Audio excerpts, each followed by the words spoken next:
Happy Halloween, y'all. I got some Adrian for you, just in case, you're sitting home lonely and sad. And it's book 6, y'all. So let's get right into it. The book starts out with Adrian. He already knows that Gilbert died. He's out of here. We're done with him. But all Adrian can really do is talk about how the devil's out to get him. Just him. Not Gilbert, not the Trinity, not all of humankind, because that doesn't matter to Adrian.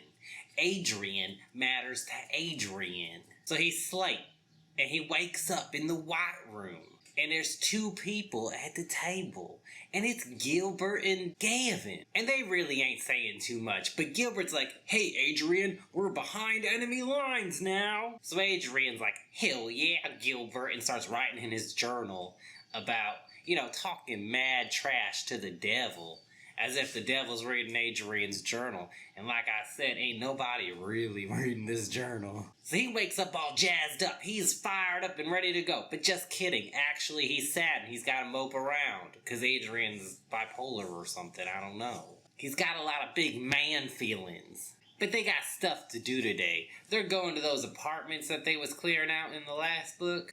And nothing really happens. It all goes pretty fine and dandy. Besides the fact that Adrian's bossing around all the people that was living there already. He just walks in, just bossing everybody like he owns the place. And he's giving them rules. Like they're not allowed to hold guns until he says so. But it's been a year or something? And they was doing just fine. They were fine. I don't know why he's the boss now. And also, Adrian can kind of sense that Mallory's kind of over him, but they're still banging because he's so good at it. And to me, it kind of comes off as really clumsy writing, because we all know that they're gonna break up, because we know that Adrian's got a soulmate out there or whatever. So instead of just telling us or showing us that they're having issues, maybe communication's breaking down or maybe just stress is happening, we're just told, I just feel like she's over me now. She might be over me now. They don't even get no big defining moment, like some kind of big issue that was absolutely relationship changing. We just get old Chris thinking he's clever, being like, "Oh, Adrian can sense that Mallory's over him." The end. Oh, you guys. So then they back at the camp, and Blake's baby gets born. And it's really not all that important, besides Adrian coming in and ruining the happy moment by telling them that Gilbert died. And I don't know if y'all remember, but Blake and Gilbert had that heart-to-heart where Gilbert pointed a gun at Blake's head and they decided to be best friends. So then, disgustingly, they decide to name that baby Adrian Gilbert Miller. That don't even sound good. And also, Adrian seems to think that just because a baby is born at 11 pounds, that means that a lady's downstairs is now the size of a hallway. Even though he knows they go back to normal, but there has to be a limit. So while we leave Adrian to read an anatomy book, we go over to Kevin's point of view. He's flying over Michelle and that little zombie boy, and he knows in his little heart, his little Kevin heart, that I'm funny, that he's got to get to her because it's the rule of 3s, and he sees 3 fires down there, so he knows that it's important. So scoot on over to Michelle. She sees Kevin's helicopter and knows he's coming to save her. But oh no, her little zombie boy gets taken over by evil. So she really just deads him with a rock. The end of that. So Kevin gets to the ground and he's going on his big rescue mission, knight in shining armor, to get Michelle, but strangely all the zombies are ignoring them. So it's pretty easy, actually. They get over there, Kevin and all his teammates, they just can't get over how beautiful she is. And even though she ain't even spoke 2 whole sentences to them yet, they love her personality. It's the best. So they decide to tell Kevin's little crew how they're part of the Trinity, and they need to find Adrian. I don't think they really know it's Adrian yet. Probably not. Doesn't matter. Let's go back to Adrian. So most of what he's been doing this whole time is cleaning out the camp, cleaning out the hotels that he done saved them people from, and one of the gay guys from the hotels was cutting down some trees, and he accidentally killed one of the little stoner boys. And of course, Adrian, being the big, strong, manly man he is, rushes over and takes care of business, which really means he just killed that little boy, because now he was going to be a zombie. But then the gay dude's boyfriend comes over and Adrian sees them hugging. But don't worry, guys. He's actually surprised at how normal it is. How normal it looks to him. Like, he ain't never seen two dudes hug. Like, he ain't never hugged his dad or, like, one of his friends. What are you talking about, Adrian? Of course it looks normal. It happens every day. You don't gotta be gay. Also, I don't really know if I should mention this, but his, like, inclusivity is really stereotypical. Like, the gay guys, they're into, like, theater and the arts. And then the, like, one black guy in the book is, like, the big, cool guy. And then the one Jewish person's a doctor. That's some kind of, like, J.K. Rowling shit or whatever that lady's name is that wrote Harry Potter, naming the girl Ching Chong. And now I know it's been a while. But don't worry, it's another chapter about how cool and tall and sexy Adrian is. I know you missed that chapter. I know you was waiting this whole time for it. Well, it's here, baby. He's a sexy and muscular, natural-born alpha male. And did you want to hear about what a good leader he is? And how natural it comes to him? And how absolutely level-headed he is despite what you've seen in previous chapters? You got it. It's here. It's also just a repeat chapter of when Blake named his baby Adrian, just so we can see how, like, humble Adrian is by, the baby being named after him, and he's not so sure about that because he's got a lot to prove. What a humble and swell guy he is. So the other camp, the other school or whatever, they're all discussing whether or not they should be moving into Adrian's camp. And of course, even though we just got told this, now we get to hear it from their point of view, how tall, sexy, natural-born leader Adrian is. And also, what a quirky little fella, because he's got a mohawk. We get to hear it all again from them. That's 2 chapters in a row. But they'll discuss it in the morning. Doesn't really go anywhere. But then, some drama. Someone, a mystery man, decides to set that camp on fire. And Mallory, she gets out. She don't care about nobody. She packs all her stuff. She's out of there. Good for her. But the mystery man, he's chaining all the doors shut. And a bunch of randos die, but they don't really matter. It's just, who cares? But guess what? Now, the decision to move to Adrian's camp is really easy. Y'all don't got a camp anymore. Burned to the ground. And it doesn't really say who the mystery man is, but he's a tall man. And he's going too, because they don't know it was him. So he's hearing a spooky voice in his head. And it's telling him to befriend Adrian and to gain his trust in exchange for immortality and to be like the king of all men for as long as men exist. And that's a huge, what's it called, like clause in the contract. That sounds suspicious. I don't see a trap there at all. So now Adrian knows. He knows about the camp and all that. And what he's really upset about is all the women that wanted to bang him. They're dead now. And he just wishes, with all his little Adrian heart, that he got to sleep with just one of them. At least one of them. Because now, it's just a waste of women. Oh yeah, but don't worry. He also wishes that he learned their names, so don't worry. He's still a nice guy. He's still the nice guy. But now they're all moved in. Adrian's kind of struggling. He can't really handle taking care of his group and the new group rationally, because he's like running around. He wants to punch everyone. He's tired of people asking him stuff. And if you ask me, that doesn't really sound like a natural born leader, a true alpha male. Because now you just got like a little bit more stress and now you're like gonna turn on your pack. That's a little strange, but alright. Like, he can't even handle petty conflicts amongst the little groups. What is that? Also, a bunch of miners that moved in with the new crowd, they decide that they're leaving. They're gonna go live on the farm, which is probably good because I don't think Adrian can really be trusted around miners. It doesn't really say why they want to go live with the old guy on the farm, but I got my feelings. I got some good guesses. And you know what? I let a line go earlier in the book. I wasn't even gonna bring it up. And now I'm starting to realize that this is like Adrian's misogyny era. So I'm gonna tell you that earlier in the book, he was saying how nice it feels to have the women cooking for him now. And he feels like the world's resetting back into what it should be, where women stay inside and they do all the light chores that don't require you to have a penis. And all the men go outside and do all the rough and heavy work. It must be how God intended humans to be. That's the only way. But he also thinks it's a little weird because that doesn't explain the gay couple or how like Abby likes to go shoot and do all the rough and tumble work too. Just a little idea floating around in Adrian's head, you know. So then that night, Adrian gets woken up because some 15-year-old little girl decides to take a neck swing from the ceiling. And of course, he's the one that goes in and takes care of it. But he's got a little feeling that something's weird about it.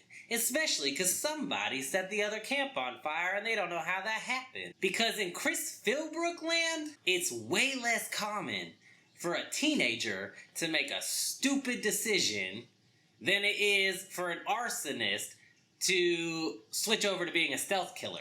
Also, the very next thing that happens is Adrian gets laid. Barf! But it's only because Mallory wants him to go get her hair cutting equipment. Really because Chris just needs Adrian to leave the house. But you want to know what he's leaving to go do? Perv on dead teenagers, of course. He's cleaning out houses on the way to the salon, and he sees this little teenage girl zombie. And he goes, she was pretty. The kind of girl that guys like me want to say hi to. The kind of girl that you invite swimming, if only to see what kind of swimsuit she would wear. What a shame.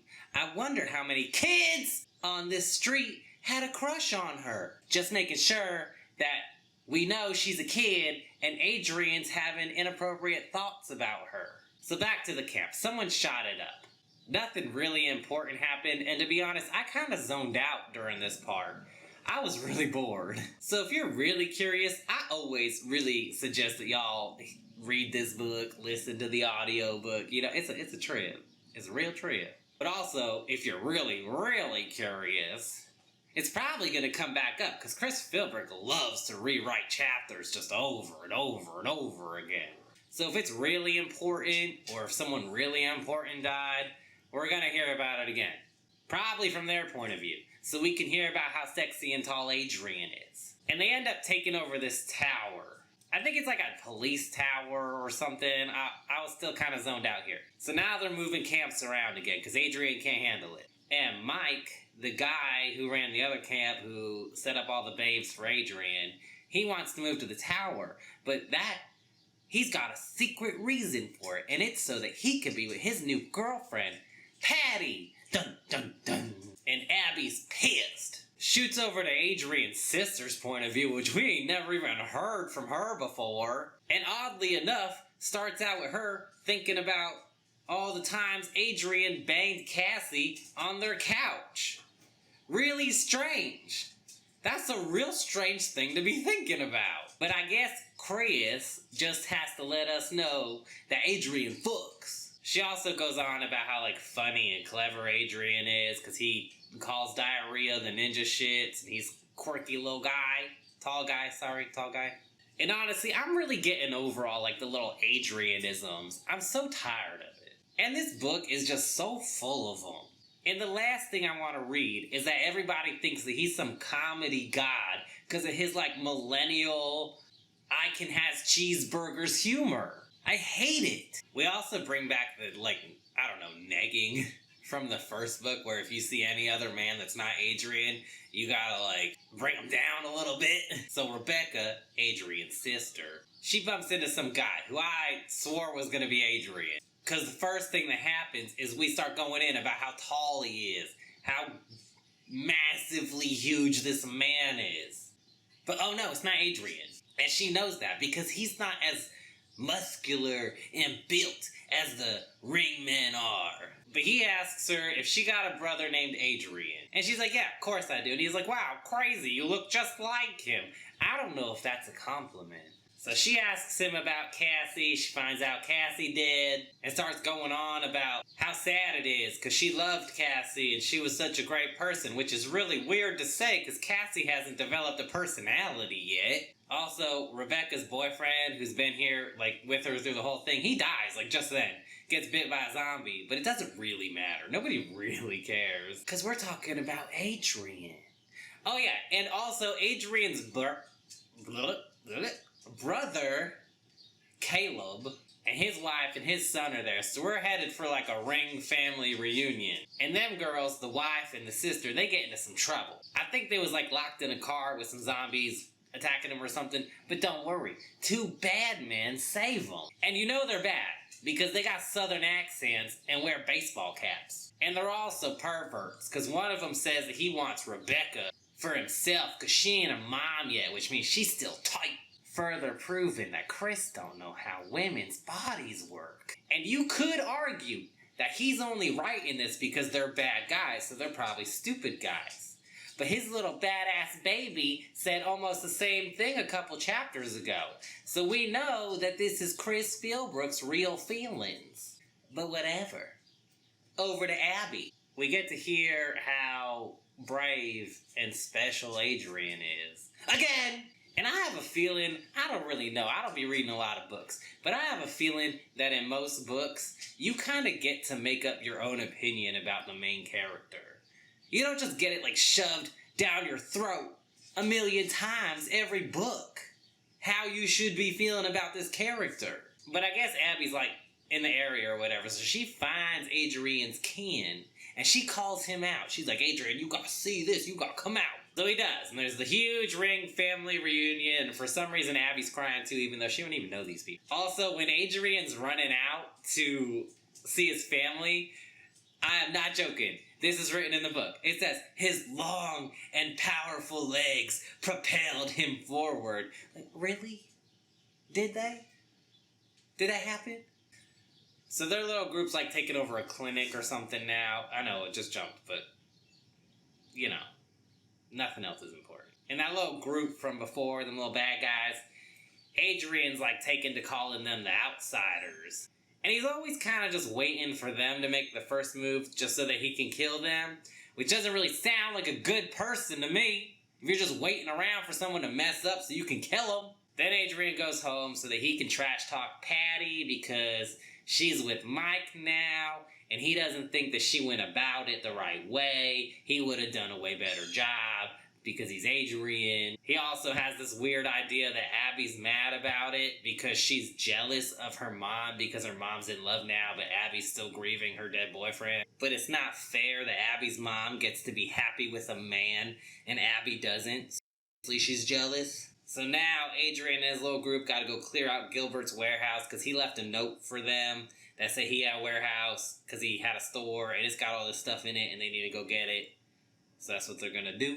So Adrian's dreaming. I don't know why I just skipped there. Anyway, Adrian's dreaming. He's in the white room again and Gilbert and Gavin are telling him that he needs to bring some extra water on him to this clinic because he's going to meet someone important. Something important's going to happen there. And also, Gavin tells Adrian to tell Abby that she can move on and find love now because that's clearly her priority number one right now. And oh my lord, that was a flashback. The people he meets is Adrian's kin. And also, you get to hear another banger of a line that says, Adrian's tall and powerful body exited the building. For what? Why we gotta know that again? So the whole warehouse cleaning out thing, that's going fine. Until it doesn't, the outsiders attack. And Caleb, Adrian's brother, gets shot. But it's not that bad, and I didn't even think it was that important to say earlier, so it's fine. But now, with this retelling, Adrian's freaking out about how bad it is. So I was misled in the previous chapter or whatever, with the last time we had to learn about it, where I didn't even think it was that important because he said it wasn't that important. Now it's important.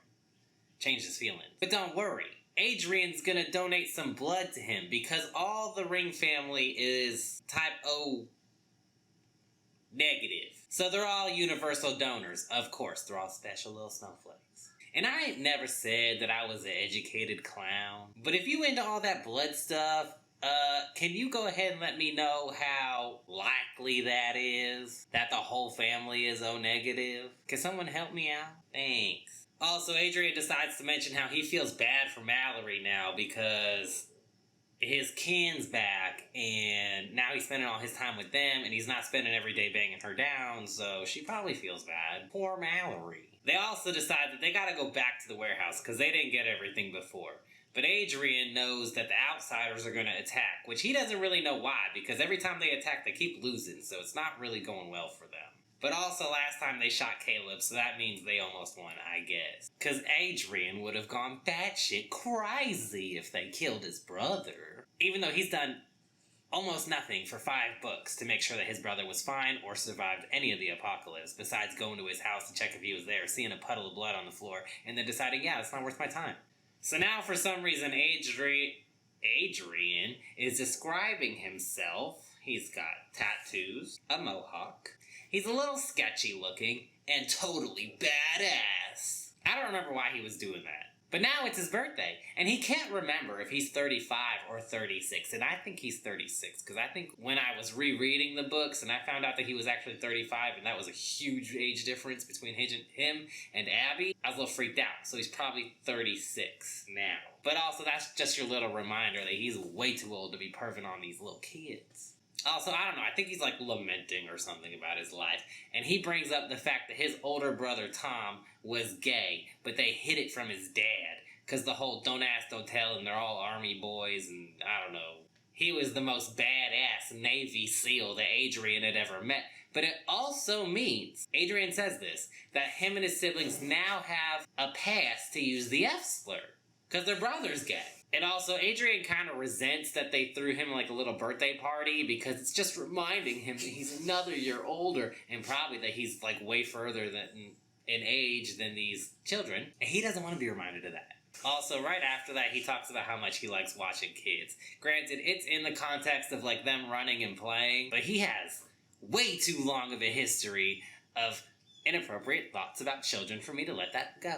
So Adrian's getting kind of pushed to make a decision about the outsiders, what he should do about them, blah, blah, blah. They're, like, fighting them currently. They're getting, like, a sniper shooting at them, and it's the suck, according to Adrian and his little Adrianisms. Alright, so this is jumping around a lot, and I promise you, a little bit of it is my fault. That's alright. But a lot of it is just a book. Just this book is jumping, right? So now Adrian's out with Abby. He's got to tell her that Gavin said to go fall in love somewhere else. But she don't want to. And Adrian's like, yeah, I understand because I loved Cassie. But he moved on, so it's okay for her to move on. Also, Adrian hasn't brought up Cassie since he started getting laid. So, really? Did you love Cassie? Also, Adrian's sister started hanging out with the other stoner, the one that lived, and Adrian says that he better F off because no one's allowed near her vagina. Gross. Also, I don't think that Chris likes women being able to make their own decisions about what happens to their bodies or make their own choices. Really. But anyway, after thinking about his sister's vagina, Adrian decides that he hasn't gotten his dick wet in a while, so he needs to go find Mallory, after ignoring her for days. Also, he was talking about his nephew during that, just in case you're keeping track. And since he's still obsessed with it, he starts talking about fisting Ryan, the stoner, to death if he touches Rebecca at all. But then don't worry, because he's a good guy, he decides to just throw condoms at them, which is really weird. It's a weird thing to do. But also, Rebecca's the youngest one out of all the siblings, so it kind of tracks with the way that Adrian thinks. Also, Rebecca's been hanging out with Abby a bit more, too, and Adrian thinks that a new Team Vagina is forming, and this one could be epic, because Rebecca's a ring. And because he's thinking about them 2 young girls, he decides to go try to get inside Mallory, because it all tracks. Same old, same old. There's also been this whole side story about them building a wall around the camp, and I didn't bring it up because it was boring. And really, it was just put in the book to beef out the story, to give it some more chapters. And how do I know that? Because it just got blown down in a storm. None of that mattered. All that hard work he was talking about them doing doesn't matter. It got blown down in a storm. So now, Adrian's in a grumpy mood. So skip over to Kevin. And don't worry, we go over the whole meeting Michelle moment again, and how Kevin has white room dreams, just in case you missed it. We covered it. We did it again. So they're in Portugal now, and everyone in their group kind of has really negative feelings about the Portuguese people, calling them slurs and all kinds of stuff, because they want to go home to America. And Michelle, she wants to stay and help them because they're clearly struggling. But Kevin's like, nah, we gotta go, to America and reunite the Trinity. And we gotta find the soul. So his whole little group starts bullying her into agreeing, basically. And saying that it's gonna go against God for her to stay and help the Portuguese people and not go with the racists to America. Kevin destroyed her feeble mind with facts and logic. Says it in the book. So she goes to bed, she dreams about the White Room. Gilbert's there to tell her to side with the bigots, because they're correct. They tell her about Adrian. He's tall, smart, funny, everything. Strong, muscular, mohawk tattoos. He's, a guy. So the Portuguese people find out and they decide to act up. They're gonna kill Kevin and his little group, because Chris wants us to know that it's okay to be a little racist, because look, they were right. The Portuguese people are being bad now. So there's a little gunfight, but don't worry, we already know that the two important people are gonna live. It's really just here to beef out the book. And you could say that it's just there to show how epic Kevin and Michelle's getaway was, but it was actually really poorly written, so I don't know, who really cares? But after that, Michelle tells Kevin that she dreamed of the White Room, and they were all telling her about how Adrian was gonna be in danger, and that only Kevin can save him. In what world? We just got told that whole chapter, the whole dream, was just them telling her about how sexy Adrian is, and how much she's gonna fall in love with him. Also, Michelle knows now that Kevin didn't want to kill the Portuguese people, but a man's gotta do what a man's gotta do. Even if it means mowing down a minority that you've been racist to this whole time. So after some more gunfighting, Kevin and his little group decide to try to reason with the Portuguese, since they're the more civilized people here. So he's preaching to them about how good of a person he is, and how they're so full of greed and hatred. And of course, they're all brought to tears, so their whole little gang, dissipates and goes away, because he's right. Also, one of the other guys, his name's Ethan, I think, he asks Kevin how they understood him, because they speak Portuguese, and he speaks English. And Kevin says, whoa. Thanks for that. Just don't think about it too hard. And guess what? That's the end. Chris Philbrook hopes you enjoyed this book. What a weird place to end the book. Will we ever find out if Adrian is in fact tall and sexy? Will Abby ever find her true love? Will Adrian keep banging down bitches? Find out next time. Same Chris channel, same Chris time.